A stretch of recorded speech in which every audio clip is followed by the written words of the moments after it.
Meet Iman Simon. She said, "Iman, you have invasive ductal carcinoma." A now 31-year-old who's fighting stage 2 breast cancer.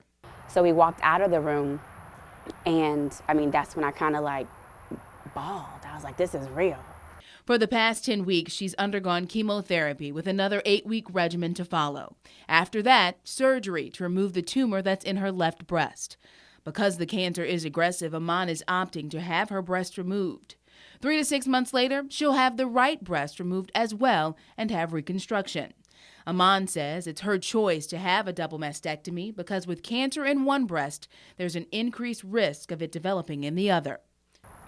It was a bit much because I'm 30 years old and I have a toddler. So the first thing you think of is, when you hear cancer, you think of death. And you think, well, who's going to take care of her? What's going to happen to her? The American Cancer Society recommends women with no family history start getting mammograms at 40 years old. Well, here's Iman, age 30, no family history, never had a mammogram.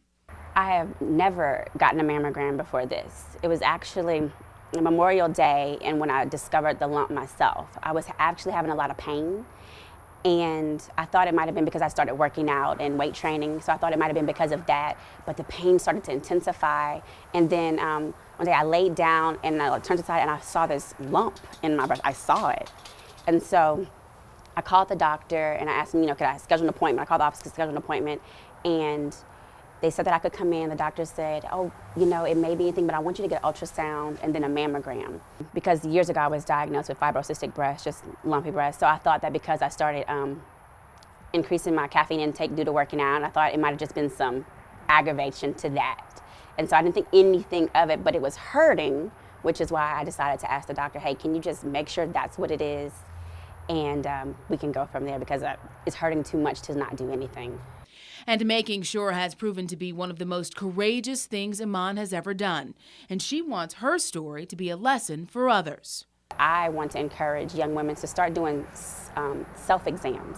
And if you don't know, there's so many national breast cancer websites to look up to find out how to do that. But to know your body so you know if something is wrong, if something is different, if something is not right, get it checked out. Don't take your health for granted.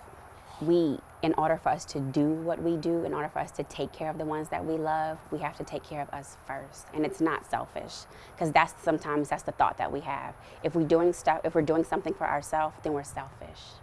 But when you're taking care of your health and you're making sure that you're mentally okay, physically okay, spiritually okay, that makes you stronger for yourself and stronger for your family. And don't take it for granted. Put yourself first in that regard, because they want you here, And in order for you to be here in all capacity that you need to be, you have to be whole. Iman grew up surrounded by Southern University love, her father a graduate, her sister a former dancing doll.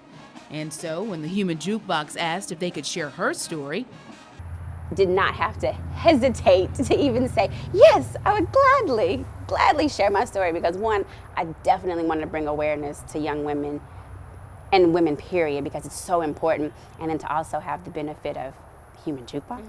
Come on. Iman is a 31-year-old mother of a young daughter who is fueled by her faith in God, which encouraged her to stay in the fight.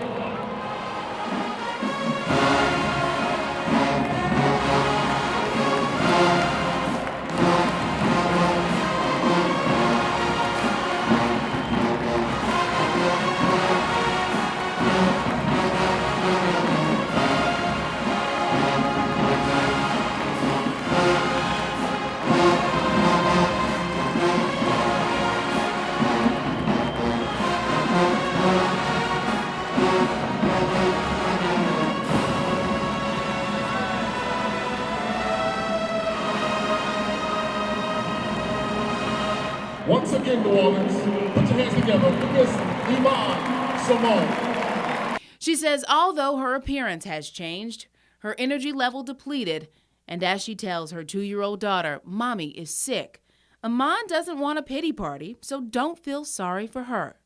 Yes, it is hard. Yes, it's difficult, but I'm a fighter. I'm a warrior. I will make it. I will get through. I have an amazing support system, family and friends who help me, co-workers. I have an amazing support system, and I'm so grateful for them. But it is nice. It is nice when you have someone who can understand and can help you to get through it. Because sometimes there's moments when, like, I'm walking through the grocery store and, you know, I can't go as fast, or I'm trying to do my activities and I can't do them like I used to. So to sometimes have some help, which is very humbling, is very much appreciated. If you want to help this warrior in her fight, visit the Facebook page Fight That or Etsy.com and search Fight That Cure That. And as Iman says, the breast cancer fight isn't limited to just the month of October. The fight happens for thousands all day, every day.